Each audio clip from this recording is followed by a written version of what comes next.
and it's based on your survey. It's not numbers that are just popping into my head. And remember, this is a rule of thumb, not a law. I cannot tell you, and I have no intention of trying to tell you, what you should do. What I hope to do here is to make you care enough about your dogs and to realize that you can control genetic disease, and you have to make the decision. Because even if I point my finger right at you and say, you have to do this, you may nod, oh yeah, Doc, I'll do that. Then you go home, you do what the hell you want to do, right? I cannot control you. And I have no intention of trying. What I want to do is present the facts to you and let you make your own decision and tell you how to go about it. So if you own the niece or nephew of a dog with small intestinal overgrowth syndrome or pancreatic hypoplasia, and there's no other negative information about these dogs, you can breed them, and you will not be harming the breed as a whole. That's the facts right now with your breed. The empiric risk for a niece or nephew is 33%.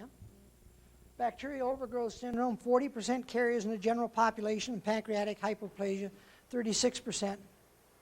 No basic difference in risk here. Right? So you ask me the question, can I breed that dog? I'm going to ask you the question, what's the risk in your breed right now? If you know the risk in your breed, you can make a decision that's realistic, that will not harm the breed. That's my opinion.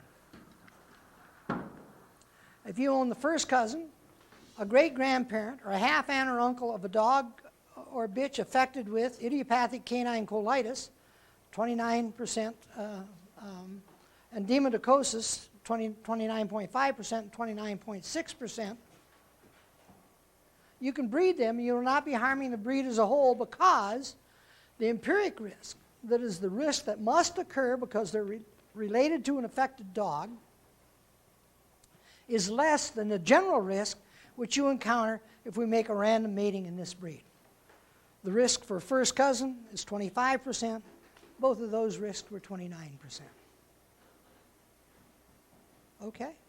I mean, that's the way genetics works. We must have knowledge about what's happening within your breed, and you did that with the survey. Now, I'm not telling you to go out and breed all the dogs with pancreatic hypoplasia. There are better ways to handle it, but if you cannot make a decision and you decide, look, this dog's got these characteristics I like, can I breed this dog? And the answer is, of course. You're not going to alter the situation that's already present in your breed. You will not make it any worse. Okay? You might not make it any better, but you're not making it any worse. And that's the fact of life. If you know the specific empiric risk for these dogs, you can protect yourself, of course. Now you know the risk your dog has, and you can select mates that don't have those traits. If you really know the empiric risk to your dogs, your job then is to find a male or a female that doesn't carry for those traits. And you'll produce all normal dogs. I'll show you how it works. That's where we're going to end up here. We now need to discuss the survey in relationship to matadors and disease prevention and control. Matadors are dogs that contribute a disproportionately high proportion of their genes to the gene pool of the breed as a whole. In other words, they're used extensively and their genes are spread throughout the breed. So they influence the genetic diseases that are present in any breed of dogs. These are dogs that produce, say, 70 or 80 to 200 or 300 or more puppies.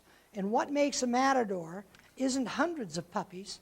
It's the relationship of the number of dogs produced to the total dogs in the breed. For example, if you have a soft-coated Wheaten Terrier, they produce about 100 dogs a year. So you have one male that produces 10 puppies that year. He produced 10% of the total gene pool of the breed. That makes him a matador.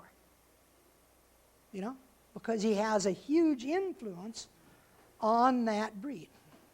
And that's what causes your dog to be a matador. They influence what happens not only to their puppies, but to the whole breed. This is the founder effect in dogs, what they call the founder effect. My father happens to be a founder. He had 9 kids. I'm one of 9 kids, 16 grandkids, and 32 great-grandkids, and those suckers are still popping out. I mean, you almost never have families like this anymore. I mean, I occurred a good number of years ago. so if we compare this founder in humans to a dog, I mean, he doesn't have any kids at all, right? I mean, there's a whole bunch of dogs that have 200-300 puppies. 1 litter. Yeah. 1 litter. Yeah, sure. 1 litter is the 9 kids, right? Genetic disease, despite what everyone says, is not spread by inbreeding. It's spread by outcrossing. It's spread by matadors. And aside from being prolific then, they produce a lot of puppies. What is a matador? The matadors are the best dogs in the breed. They really are the best dogs in the breed. If you don't get to be you don't get to be a matador if you're not a good dog. I mean, if you have a specialty winner, you'll probably get 4 or 5 matings, or maybe even 8 or 10 matings, and he may produce 20 or 30 pups, maybe even 40 pups, but very much beyond that. And the good breeders are sitting back and they're watching that dog, and they say, "What's he producing? What's the dog producing?" They look at his puppies. If he's producing good puppies that are winners, then they go to the dog. Then they use them. That's the way most of them do it. They look at him, and that's what creates a matador. He produces good dogs. So he may get initial matings when they're looking at him.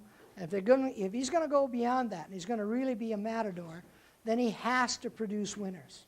And that's winners in whatever category you're looking at, whether it's hunting or conformation or agility or whatever. You know, don't think of it as only related to conformation. That's not the only thing that makes a matador. If he doesn't produce winners, people won't use him. Matadors produce winners. So matadors produce winners, and they produce lots of puppies. What else do we know about them? We know they produce defects. We know matadors produce defects. How do we know? Gossip, right? You know, we talk about matadors. Gee, he's really a nice dog. Look at him. He produced this. He produced this. He also produced a dog with PRA, and we go, bzz, bzz, bzz, bzz, we whisper it. You know. Try to think of one Shiloh Shepherd matador, one good dog, one Shiloh Shepherd super dog that's not produced a defect. Most of them have produced more than one. Nearly all of them. Can anybody think of a Shiloh Shepherd that has not produced any defects, that's produced 30 puppies? If you can think of one, I'd really like to know, because that dog there's a chance that dog may be genetically normal, but it just doesn't occur. Can you think of one? And if so, I'd like to know which one it is. Okay, matadors produce defects. Are they good dogs, even great dogs? Of course, they are. Look what they've done. They've produced lots of winners, lots of offspring, which fulfill the criteria for what we want in our dogs, what we want in Shiloh Shepherds. That's good, not bad. That is good. What we find out, because they've been bred across the breed, is all of the major defects that they produce. Because they've been bred to multiple females, they're scanning the distribution of genes in the general population of that breed. And they'll hit enough females so that they're going to hit that carrier of the traits that they produce. If you have a dog and he has 1 or 2 matings, he may never produce a defect, but he's only been bred to 2 females, and if they don't happen to be carriers of the diseases he has, all the puppies are going to be normal. But matadors, you breed to a lot of females, right? And when you do that, you're going to hit the ones that also carry the same defect that the matador carries. What we never find out, though, is the defects that they don't produce. We find out which ones they produce because we gossip about them, but we don't find out what they don't produce, right? We face this dilemma because we don't talk about genetic defects. It's something that we frown on, and sometimes when people talk about genetic defects, we throw rocks at them, you know, and we say, I'd like to breed to your dog, and the owner of the dog says, well, gee, yeah, but he produced a case of pancreatic insufficiency. And you say, oh my gosh, I'm not going to breed to you. So you take your $600 stud fee, and you go over to Mary, and you say, Mary, can I breed to your dog? Yeah, I'll take your $600. Do your dog produce any defects? No. Do you have any defects in your line? I've been breeding these dogs for 35 years. I've never seen a defect.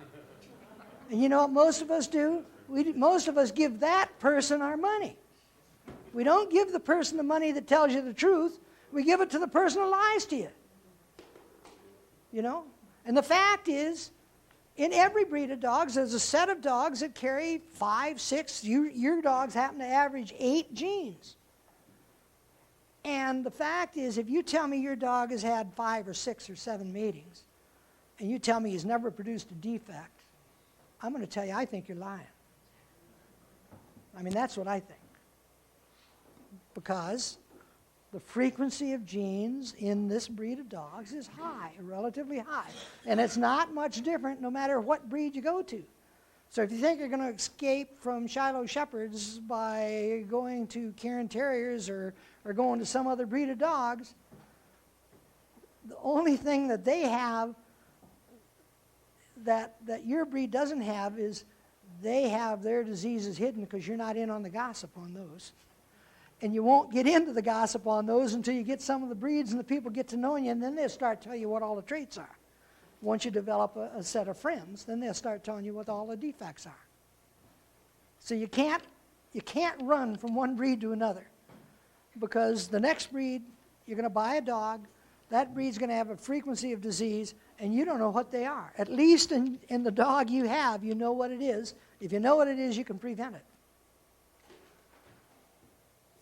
We whisper about genetic disease. You know, that's how we talk about it in our general population. We tell our friends, Mary, do you know that Tom's dog produced what have you? We learn about genetic disease in dogs like we learned about sex when we were kids, whispering in the bathroom, right?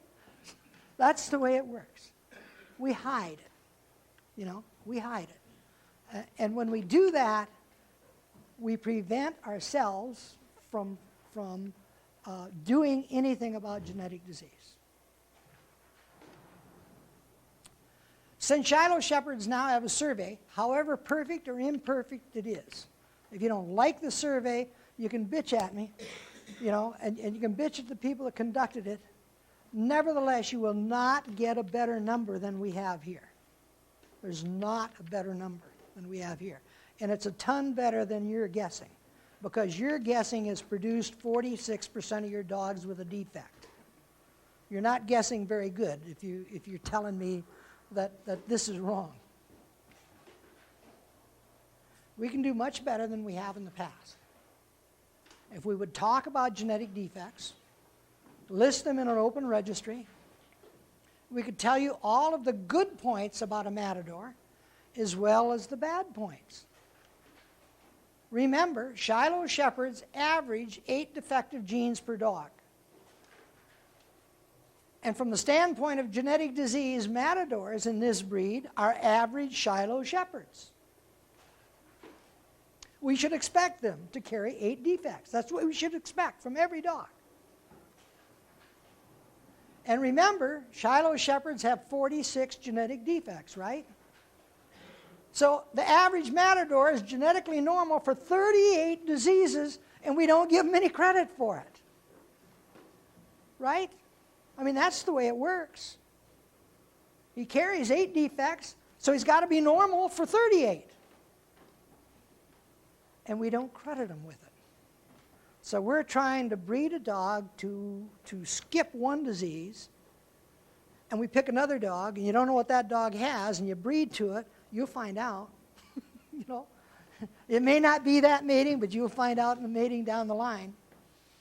And this Matador, although he produces 8 defects, is normal for 38 other diseases. We don't know which ones, right? The reason we don't know is we don't talk about defects. We hide them. We lie about them. We cannot find out what's normal in a dog unless we know what's abnormal. Well, we have everything we need to do something about it if we want to. If you want to do something about genetic disease, you have the tools at hand to do it. We know what diseases we have in the breed. We know the frequency of the trait in Shiloh Shepherds. We know the frequency of carriers of these traits in Shiloh Shepherds. Whoop. Got to change slides.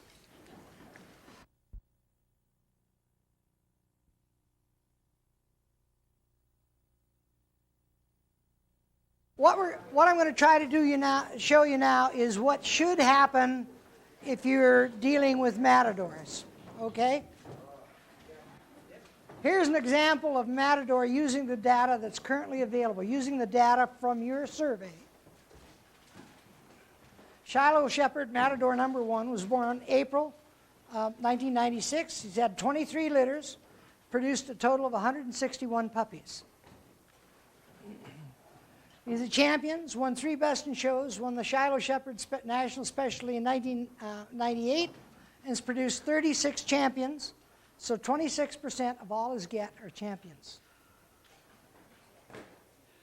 He's normal based on GDC and OFA evaluations of hips and elbows.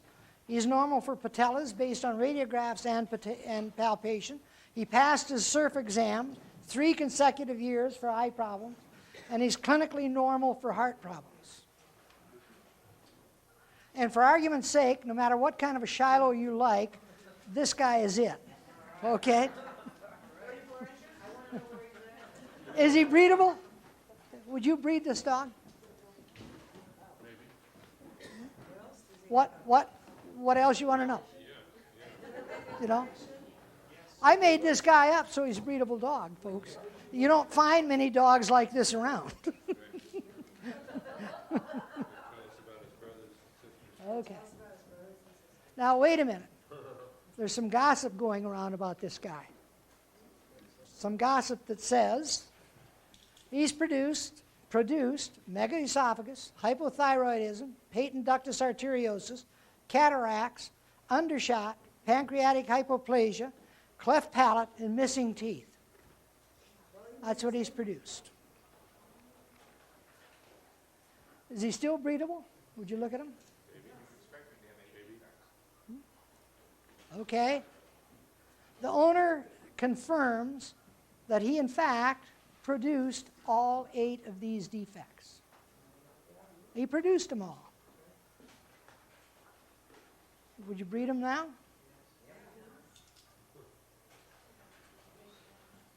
Let's look at Shiloh Shepherd number 2. He was born September 1998, had 12 litters, produced a total of 84 puppies. He's a champion, won 2 best in shows in the Shiloh Shepherd National Specialty in 2000. He's produced 26 champions, so 30.9% of all of his get are champions. He's normal for hips and elbows on GDC and OFA examinations. He's normal for patellas by radiograph and palpation. He passed his SURF exam for eyes in 1999 and 2000, and his heart's normal on clinical evaluation. And for argument's sake, this one too fits whatever type of dog you like. He's it, okay? Would you breed this one? Looks pretty good. I would think about him, yeah. Oh. Again, there's gossip that says he's produced umbilical hernia, idiopathic canine colitis, Addison's disease, demodicosis, contact dermatitis, glycogen storage disease, corneal dystrophy, and overshot. This owner also confirms that Matador 2 has in fact produced all 8 disorders. Would you breed either one of these dogs?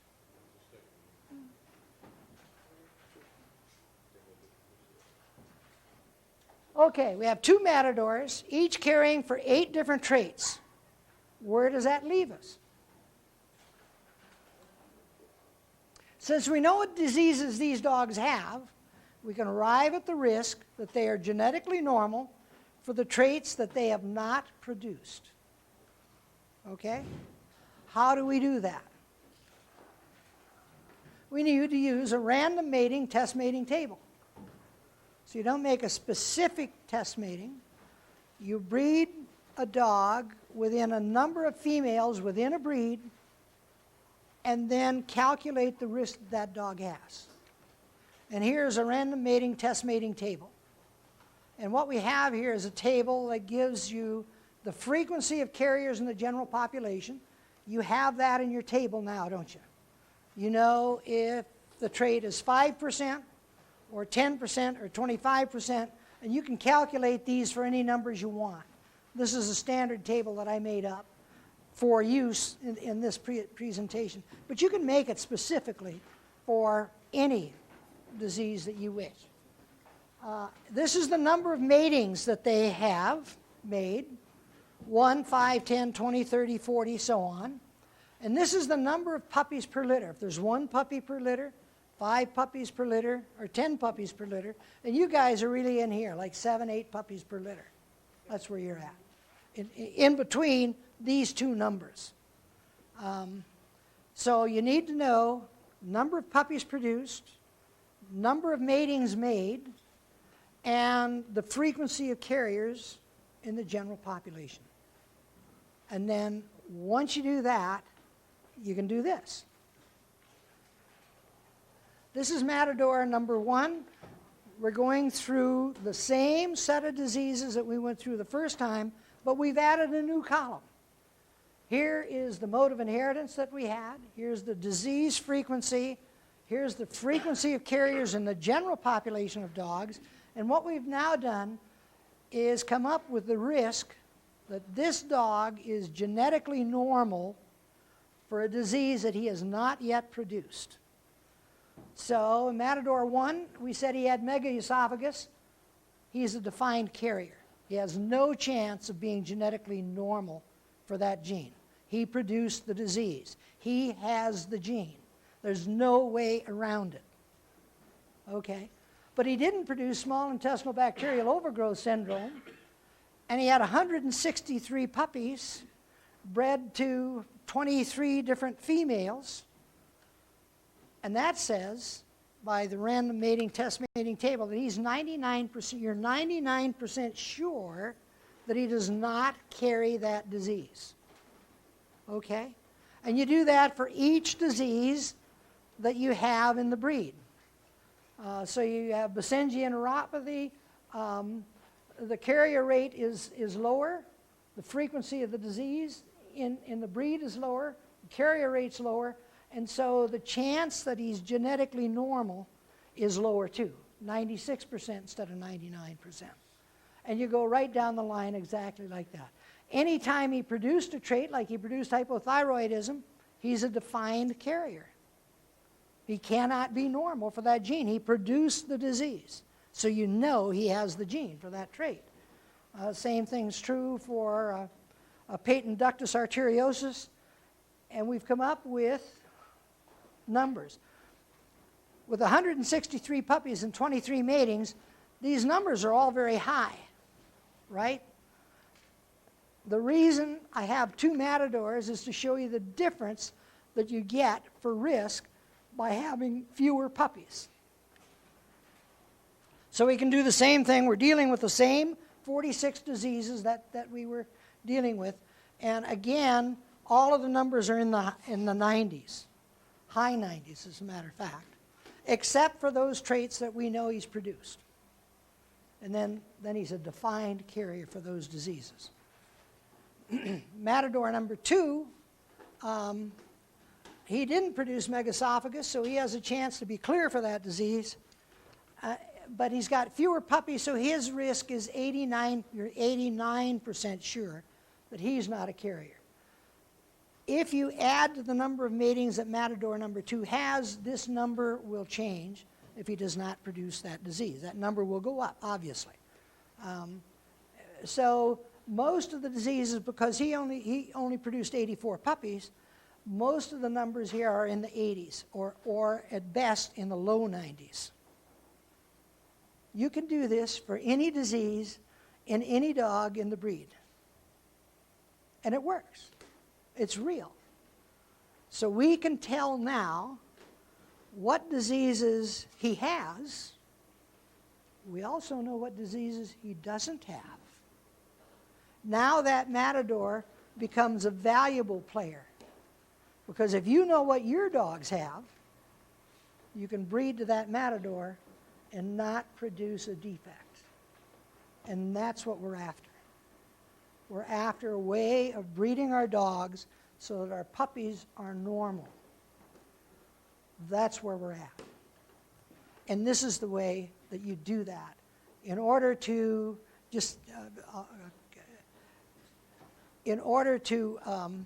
do that, you must have a survey. In order to come up with these figures, to calculate what the normality of a dog is, you must have a survey. So you have to have a frequency of disease. That's where all of this starts. And this does not apply, if we look back at that table, it does not apply to puppies, or to dogs that only have 8 or 10 puppies. The numbers would be down in the 20s here. You know, it'd be of no use. So you need dogs that have been bred across the breed, so that they've really sampled the genes that are out there. And those, when they sample them, that tells you what he's a carrier for and what he's not a carrier for.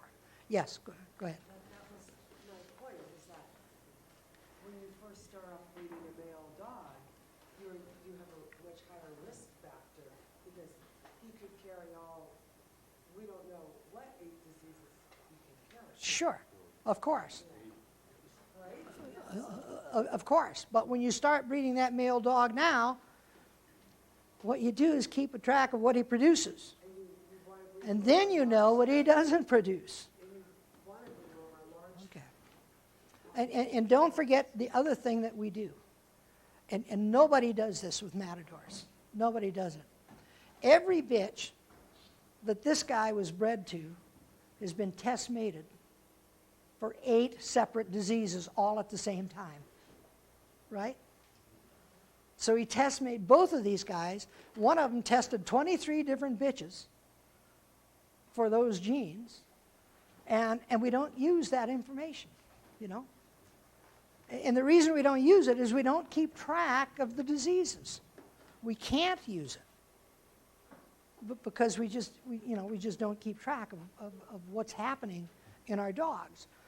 And this only works if you got an open registry, because it has no meaning unless people can use this data to pick this male, this matador, that produced 8 different diseases to breed and produce normal puppies. Because your bitch doesn't carry for these 8 diseases. Right? Or maybe it carries for one of the diseases, depending on what it is. The diseases that I picked in each of these dogs, there's 2 or 3 of them that are severe, a couple of them that are intermediate, and a couple of them that are false. And I think that's the kind of distribution that most of us will see in our dogs. You know, you're going to have a couple of severe diseases, a couple of minor diseases, and then a couple of non-entities, things that I tend to call false. A lot of people don't like hypothyroidism. The AKC's got a big push on getting rid of hypothyroidism. As a veterinarian, I think they're wasting their time. I can cure that disease. You know? Yeah, I can cure them. 25 cents a day, I can fix your dog. And I can't cure a PRA. Why aren't they working on PRA? You know? It seems stupid to me. From my perspective, the way I look at disease, it's dumb to go at diseases that don't hurt the dog. You know? That's dumb. That don't cost a lot of money to fix. You know? Those are the diseases that we can live with, that the dog can live with. So why don't we work on what hurts them? It seems simple to me, but the AKC has a little trouble with that.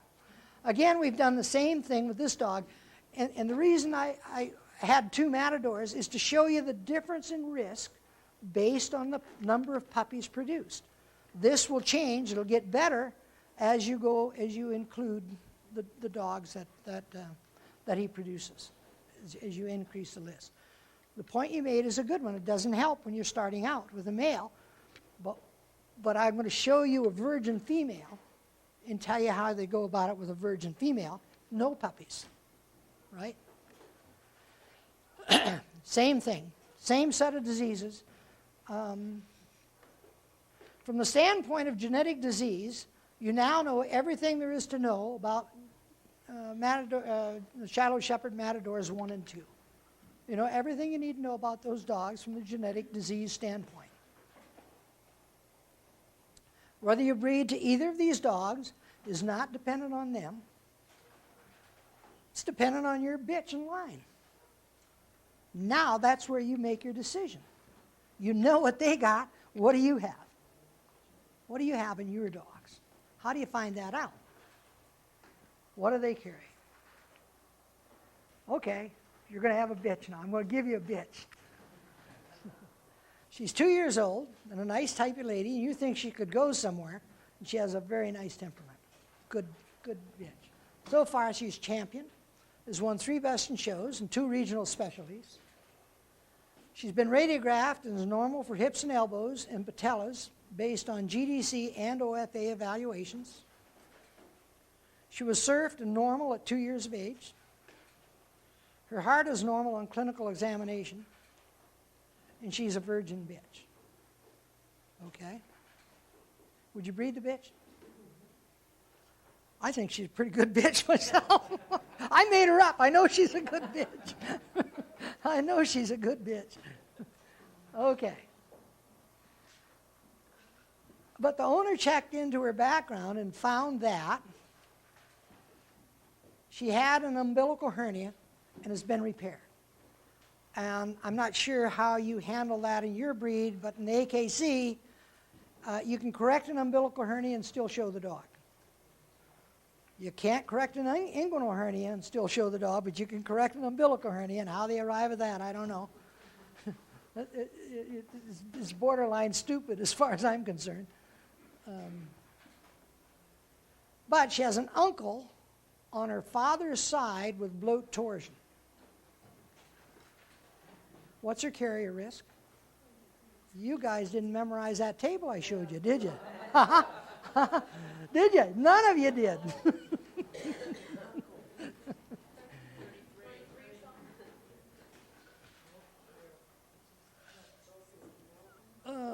Uncles, 50% chance they're a carrier.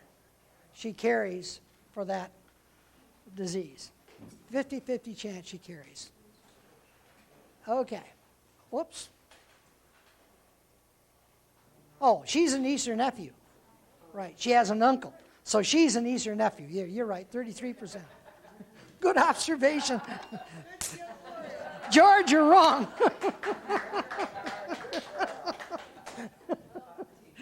Thank you. 33% she carries for bloat torsion. She has a first cousin, once removed, with perianal fistula. What's her carrier risk? Didn't look at that either, did you? First cousin, 12, once removed, 12.5% chance that she's a carrier. 12.5% chance. Now this is a virgin bitch. She hasn't produced any puppies, so you don't know what she's going to produce as far as defects are concerned. So the way you find out about a virgin bitch is to look at her relatives. Look at the dogs that are related to her, which says you must know your own pedigree. That's what you have to know. You have to know your own pedigree. You have to look at the dogs related to this bitch that's a very nice bitch in order to make a decision on how you're going to breed her. She has a litter mate with Pano. What's her carrier risk? Full brother and sister, 66%. Okay. She has a grandparent with hip dysplasia. She's got some kind of nasty diseases, right? Carrier risk, 50%. Grandparent, carrier risk, 50%. She has a third cousin with subaortic stenosis. Carrier risk, third cousin, here, third cousin, 6.25% chance. So if you know the relationship of any dog affected in the pedigree, you can calculate the risk of your dog. And that risk is real. And that risk supersedes the risk for the breed as a whole. You now use what you know is true as opposed to what's average in the breed. She has a half aunt with keratoconjunctivitis sicca, dry eye. Half aunt and uncle. Where is it at? Here, 25%. Carrier risk, 25%. She has a second cousin with hypertrophic osteodystrophy. Second cousins are 12.5, right? Second cousins. Carrier risk, 12.5%. Let's summarize the data now. Let's look at what we had. We went through it kind of fast. Although I expected you to memorize that table, I didn't expect you to memorize this. So let's look at what we have. Umbilical hernia, she's affected. Both genes are abnormal. She is affected. Every one of her puppies will be a carrier. You'll produce no normal puppies, genetically normal puppies. 33% she carries for bloat torsion, 12.5% chance that she carries for perianal fistula, 66% chance she carries for panosteitis, 50% chance she carries for hip dysplasia, 6.2% chance she carries for subaortic stenosis, 25% chance for keratoconjunctivitis sicca, and 12.5% chance she carries for hypertrophic osteodystrophy. Would you breed this bitch now? Okay. Let's look at your bitch in relationship to any other bitch you go out and buy. What we're going to do now is say you have a choice. You can pick this bitch or you can pick any other bitch you want. What are you going to get when you buy a new bitch? Okay. This is your bitch. This is the empiric risk that she's a carrier. The risk that you just calculated by looking at her relatives. And this is the general breed risk. She's affected with umbilical hernia, which is obviously much higher than 38.4. Bloat torsion, 33% her risk, 30% the breed risk. No difference. Perianal fistula, 12.5% chance is her empiric risk. The general breed risk is 14% chance. Panosteitis, 66% risk. That was a full brother and sister that had it. The general breed risk, 46%, a little lower. Hip dysplasia, 50 and 44. Subaortic stenosis, 6.25 and 20.8. You're a lot better off with this dog than this dog. Keratoconjunctivitis, 25%, 14. And hypertrophic osteodystrophy, 12% and 14%. So although you know this defect is present in your dog, and you've looked it up and you've calculated the risk they have, you're not much worse off than the average bitch, right? But now you know specifically what to avoid when you're breeding her, because you know what traits she'll have, and you know what traits she doesn't have, right? Now you can mate her with one of those matadors, right? Let's see what happens. Since you know what she carries, whether you breed this bitch or not is dependent on what the sire carries. Shouldn't that be true? Shouldn't that be the way it is? Sure it should. You know, you're breeding two animals. Let's breed this bitch to dog one. He carries this set of diseases. His risk for that is 100% in each case. We know he carries it because he produced it. She carries these traits. What's the chance of genetic disease? 0 in all the puppies. They're not carrying for the same disease. Right? They're not carrying for the same disease. The nice thing about genetic disease, they cannot catch it by jumping. It must come through the parents. The gene must come through the parents. And you can predict what will happen if you make the correct selections. How do you make these selections? We need honesty in a breed. We need to talk about disease. If we talk about disease, we won't hurt any dog. No dog will be hurt, you know? But if we don't talk about it, we're breeding blind. And I'll show you what happens if you breed this set of dogs blind. Since neither apparently carries for any of the other 30 traits, the risk is small that any other disease reported in this survey will occur in this set of dogs. And you can tell the people that you buy your puppies from that because you know the risk. Let's breed this bitch to Matador number 2. He carried for umbilical hernia. She carried for umbilical hernia. The risk that she's affected, so the risk each puppy has is a 50-50 chance that it will have an umbilical hernia. Since she's affected, every puppy she has is a carrier. Half of the puppies he have will get the carrier gene, so 50% of the puppies will carry. None of the other diseases are combined. Again, like Matador number 2, 0 chance you're going to get them, no matter how high these figures are in each breed, in each animal, because you're not breeding the same genes. And that's what we need to know about genetic disease. That's what we're looking for, is the information that will allow us to make correct decisions about our dogs. And we have to talk about disease. Okay. Very neat, no disease. Why?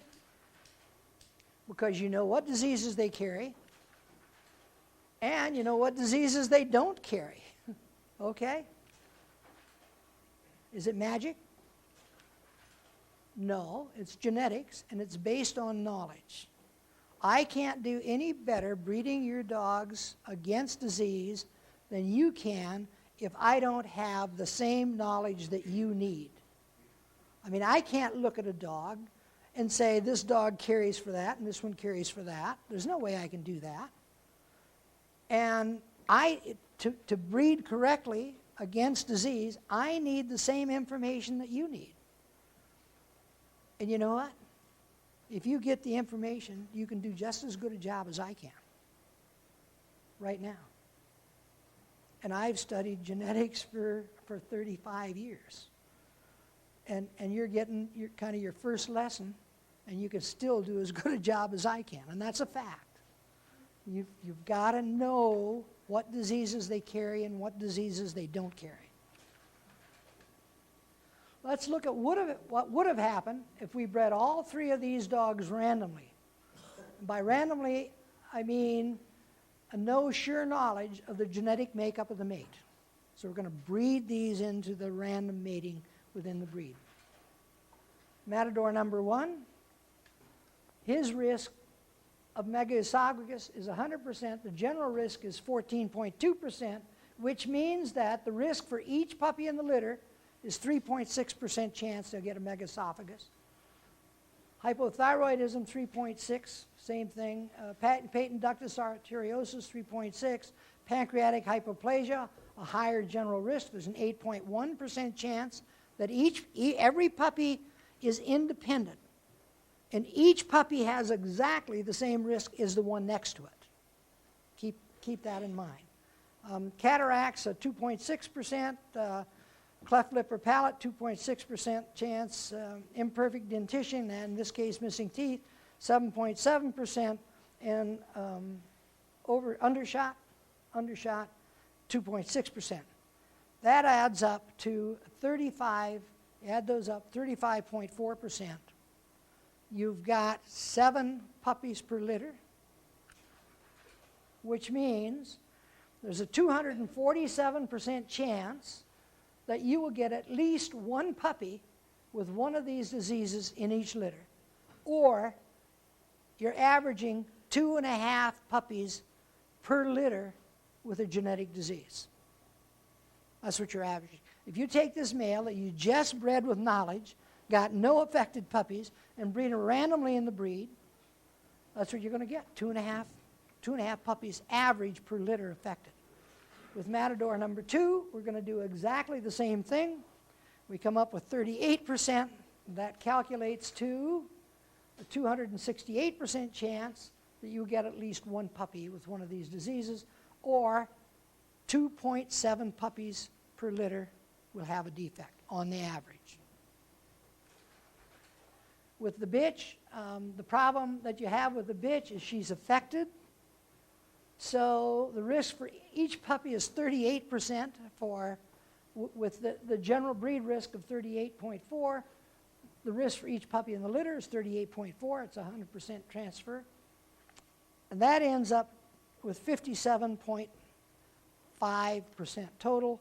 Calculate for 7 puppies. Each puppy in the litter has exactly the same risk.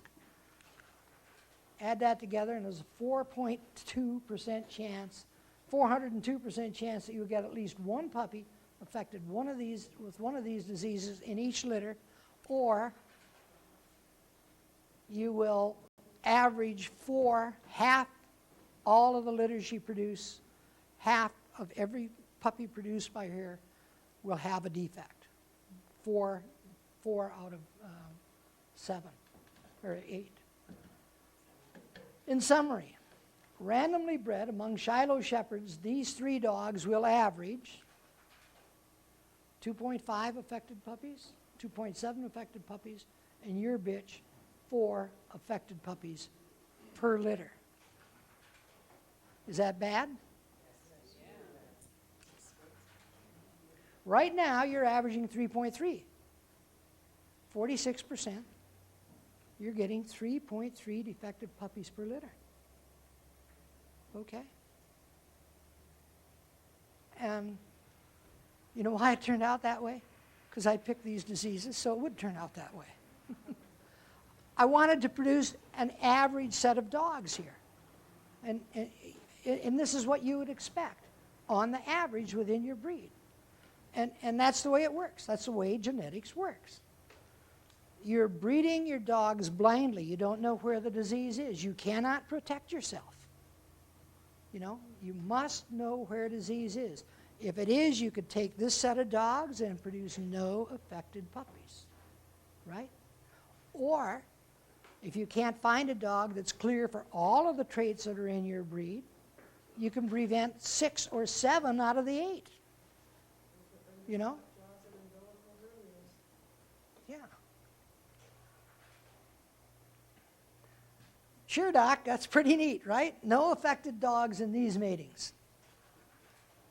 But look at all the carriers you're producing and spreading around the breed. Have you been thinking about all those carriers I'm producing? Okay. I think you ought to neuter the suckers. That's what I did when my dog produced panosteitis. I neutered it. Good. This is what I think. I commend you. I think the fact that you neutered your dog because it produced a disease tells me that you care about your dogs and you don't want them to produce disease and you don't want them to produce carriers. You don't neuter dogs just for the heck of it, right? I think when you do that, you do it for a reason. And the reason is you don't want to produce genetic disease. And that you care about your breed and you want Shiloh Shepherd dogs to be healthy. I mean, that's a good attitude. That's a good thing to do. It is. Spaying and castrating is one way to do that. The other way is to know the genetic makeup of your dogs, and know the genetic makeup of the proposed mate, and you can do the same thing and breed any dog in the breed. I mean, that's the way it works. You know, you don't have to neuter every dog because it produces a defect. You really don't. But you have to be honest about that dog, and if somebody wants to breed to that dog, you have to tell them what you know. I mean, that seems logical to me, and it seems honest to me, and it certainly is the ethical thing to do. But most breed clubs don't say that. I mean, we don't, as a club, make a determination that the ethical thing to do is to talk about disease. That is what's ethical. We need to talk about disease. That's the correct thing to do. Instead, when somebody tells us about a disease, we take our stud fee and give it to somebody that lies to us. Because they said, I don't have any disease. Well, if you believe them, you're nutty as a fruitcake. That's my view. Because this is the way your breed is. And this is the way most breeds in the United States are. The numbers aren't going to be exactly the same for each breed. The breeds aren't exactly the same. But they all work the same way. That's the way genetic disease works.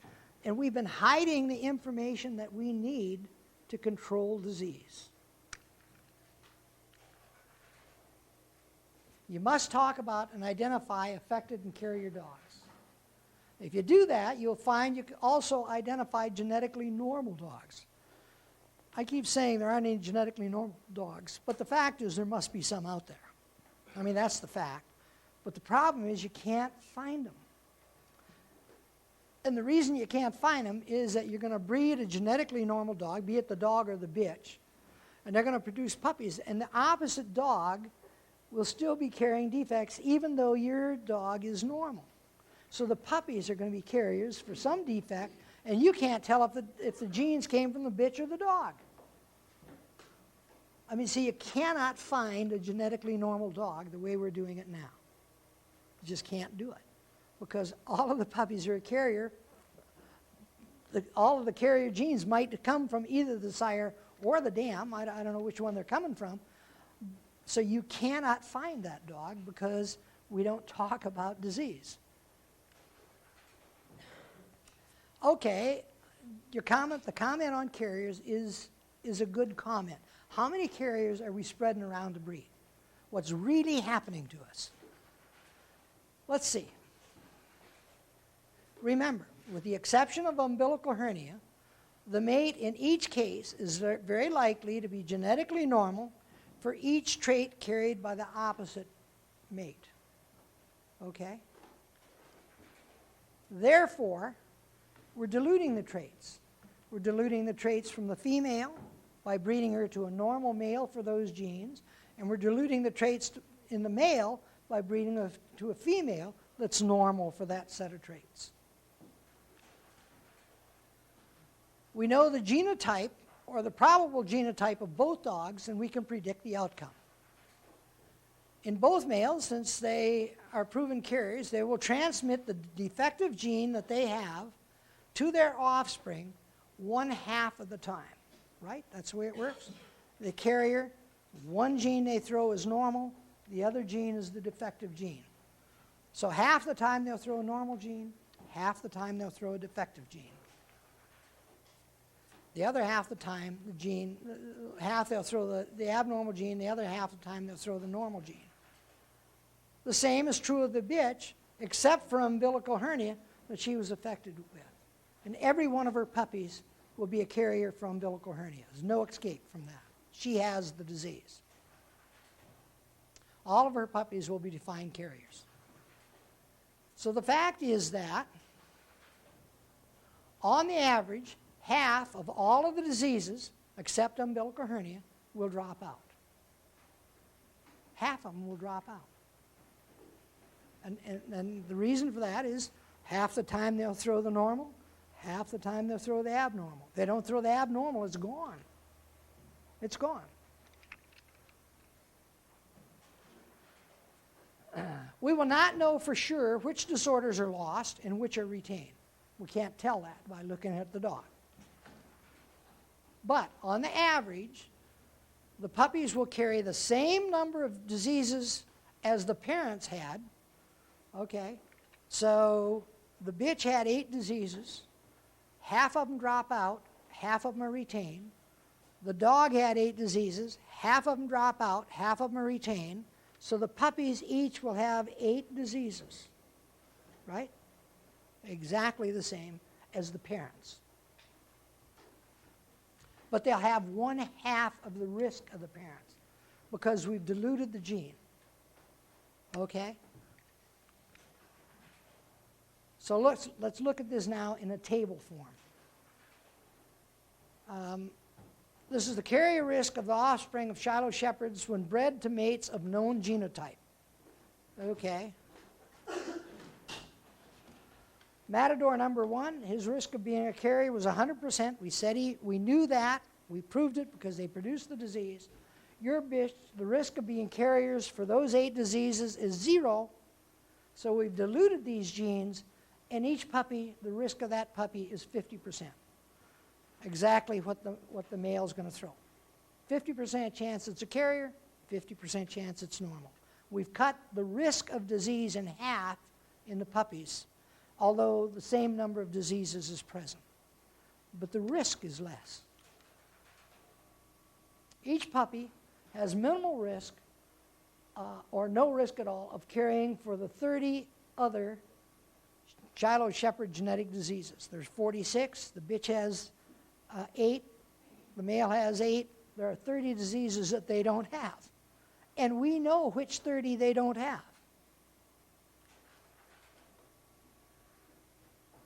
Okay, let's do Matador number 2. Exactly the same, except, of course, for umbilical hernia, because both the bitch and Matador number 2 have that gene. The puppy's risk of being a carrier is 100%, no matter what happens. If it's normal, it's 100% chance of being a carrier because the bitch was affected. All of the others, 50% risk because it's 0 in the bitch. Okay. Each puppy has minimal risk of carrying for 31 other Shiloh Shepherd genetic diseases because one disease isn't common, so there are less total diseases than were in the first mating. Carrier risk of the offspring of Shiloh Shepherds when bred. This is your bitch now being bred to Matadors 1 and 2. The risk of being a carrier bred to 1, 0, and 2 carriers. So puppy's risk of being a carrier in each case is 100% if it doesn't have the disease. And here's the risk of each of the puppies produced by that bitch. And what we've done is dilute it, so this risk is 1/2 of that risk, exactly the same as we talked about earlier, going from parent to grandparent, it cuts in half each time. And so we've diluted it because the gene isn't there. Each puppy has minimal or no risk for carrying 30 other Shiloh Shepherd genetic diseases. Remember, with the possible exception of umbilical hernia, if your bitch is bred to Matador number 1, all of the puppies will be highly likely to be phenotypically normal for all Shiloh Shepherd genetic diseases. And you can tell your puppy buyers that. Wouldn't that be a nice thing to tell your puppy buyers? It would. It would. And you can actually do this if you know what is present in your dogs. And how do you find out what's present in your dogs? You talk about it. You ask questions. It's okay to ask questions. that should be established within this breed. It's okay to ask questions. Somebody you ask a question to does not have to give you an answer, but if they badmouth you for asking that question, they should be the ones punished. They can make their own decision about whether they want to answer you or not. That's their business, you know. But they shouldn't badmouth you for trying to do what's correct. And what's correct is trying to prevent disease. And you need to look at disease and how serious the disease is when you make a decision about whether or not you're going to breed a given dog, depending on the risk. What do you do with these puppies now? You know they're carriers, right?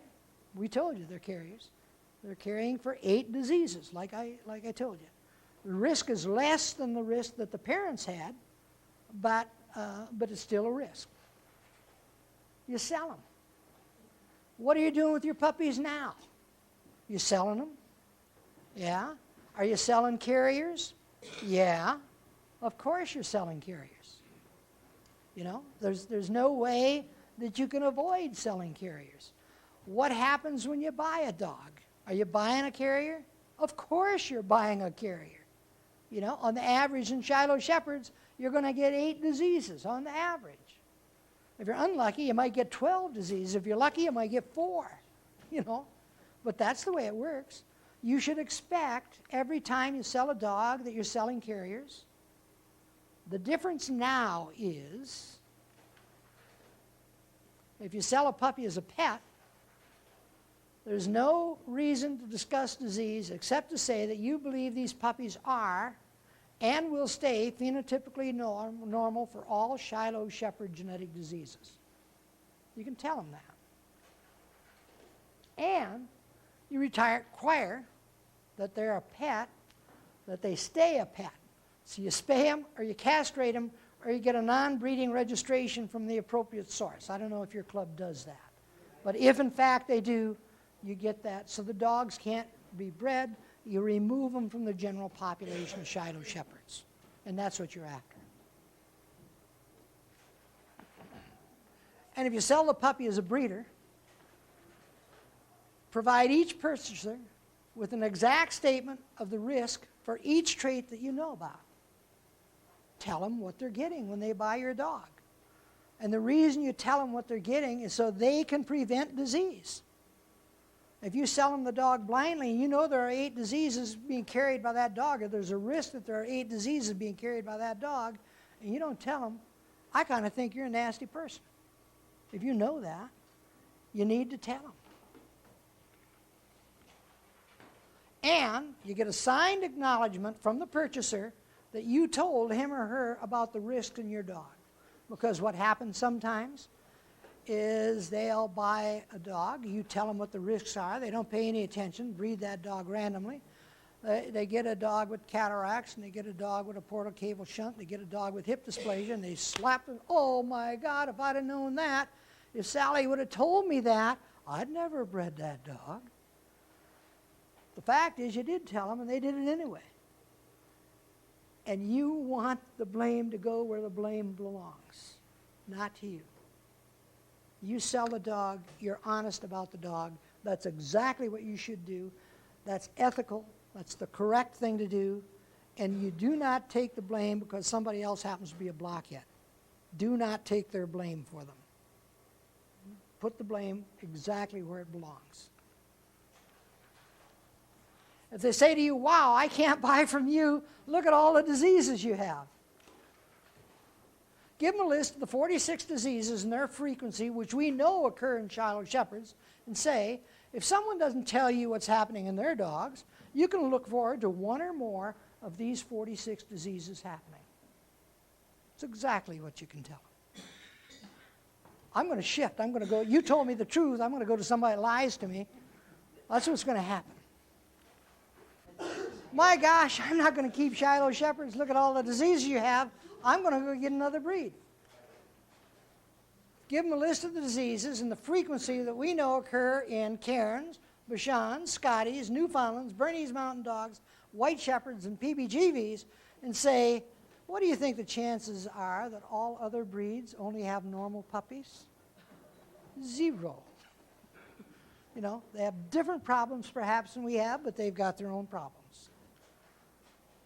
And if they say to you, my goodness gracious, I'm not going to get a purebred dog at all, I'm going to get a mongrel.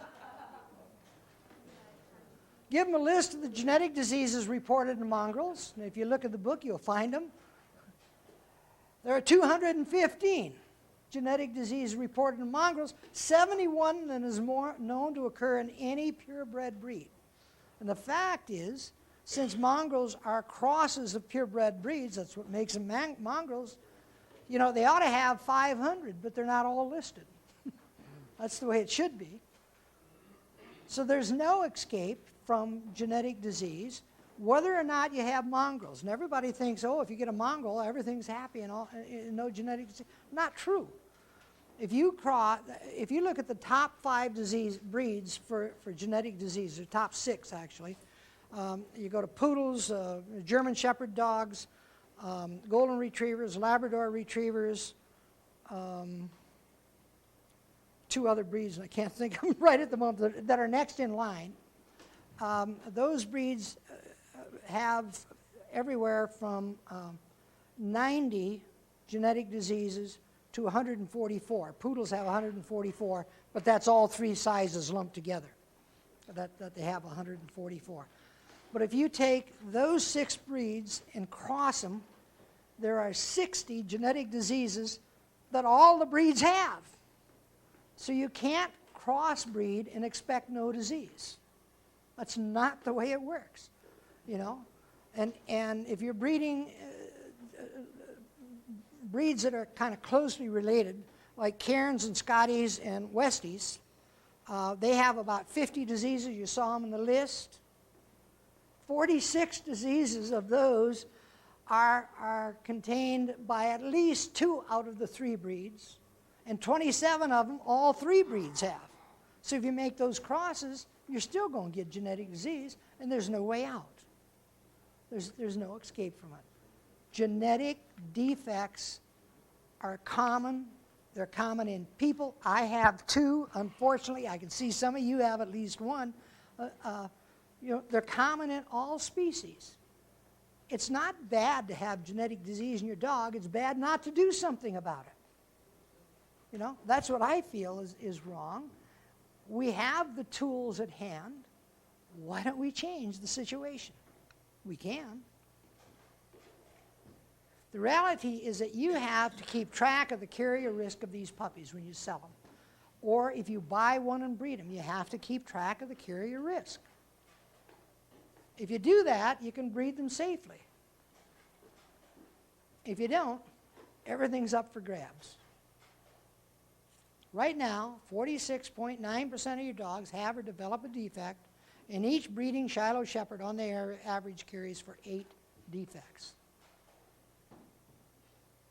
And this is a table that I'm just getting data, and Karen was kind enough to provide this for me. We generally think of dogs as having only 1 genetic disease at a time, right? But I have 2, right? And many of you probably have 2. And I know that you have at least 1 because I can see with glasses on. Here's what happened in Shiloh Shepherds. We've got this data in 2 breeds now. I thought we had it in PBGVs, but the data's incorrect. I can't use it. It's wrong. And I know it's wrong, so I couldn't list them here. Shiloh Shepherds, total dogs in the survey were 356. 189 had no genetic diseases. 92 had 1. 51 had 2. 16 had 3 genetic diseases. 3 dogs had 4. 4 dogs had 5, and 1 dog had 6 genetic diseases. And if you look at Bernese Mountain Dogs, the numbers are higher, a lot higher, 32%. Look at the percentages. Bernese Mountain Dogs have more defects, obviously, than Shiloh Shepherds. So we need to look at dogs for multiple diseases. We can't have 1. and quit. And most veterinarians really don't do that. Most veterinarians think of disease as one at a time, unfortunately. I'm going to give a presentation to the Minnesota Veterinary Medical Association, and that's why I wanted this table so bad, because this data will go into that presentation. We need veterinarians to start looking at genetic diseases, and we need breeders that are willing to tell them what's likely to be the diagnosis. Some veterinarians reject that. Some veterinarians don't like it. Some of them thank you. And a lot more of them are thanking you when you're right than you know. If you have a good relationship with your veterinarian, I mean, they take that very well, and they take it as a helpful comment. They confirm often your diagnosis. How many veterinarians confirm your diagnosis now? Sure they do. And you can tell them what's likely to be wrong with that dog and be right a high proportion of the time. That's all, folks.